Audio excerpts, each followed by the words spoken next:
These sweet potato bites, take a pan lined with parchment paper and get the bacon. Like I said, I chose the peppered bacon from Spartan and D&W, and then you line it in here, cook it for 400 for 10 minutes, and there's a trick to it, so that you cook it in the oven. And when you cook it in the oven, you actually cook it this way for 10 minutes, and then you take it out of the oven this way for 10 minutes. So that actually continues to cook. It works, it's a great trick, and then all the grease kind of hits to the parchment paper and gets off to keep your burger nice and juicy. As I've patted the burgers already up into pretty good size, almost. I prefer to my burgers, but here's the trick you've got to do. You've got to make an indent in the center of your burger. And then you just take a little bit of vegetable oil, the Spartan vegetable oil, and just patty the outside of the burger. If you could do this to your grill, great, that's awesome.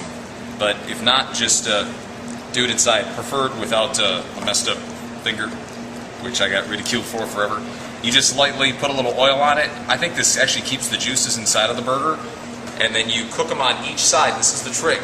Each side, 3 minutes on the first side, flip it, and then 8 minutes on the second side. You have to take it off immediately, and then you put it on a plate with aluminum foil, make a dome over that plate, and it continues to cook the juices inside of it for 5 minutes. That's a trick. Stay close to that to your timer, and your burgers will turn out amazing. I hope. All right, we're going to take the burgers to the grill, plate these up, and remember the trick, 3 minutes for the first side, 8 minutes for the second. You got to stay as close to that as possible. The grill's nice and hot. Ooh, love that.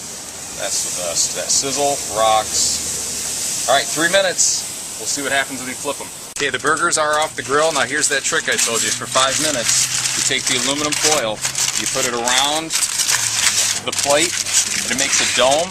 Try to cover all the plate. Let it sit for 5 minutes. The juices continue to get into the burger, and the actual burger continues to cook for another 5 minutes once they're with the other burgers inside the dome of the foil. And let it sit for 5 minutes, and then you should be able to add the cheese and the bacon. It should be good to go. Alright, the burgers are off the grill and they're done. Now, one trick you also do is while the burgers are going for 5 minutes, about 1 minute left, you take a little bit of cheese, let it cook inside there, just let it melt a little bit. You'll notice that it's starting to melt. All the burgers, you'll notice the juice is still in there. Take the burger, plate it on the grill. These are the sweet potato bites.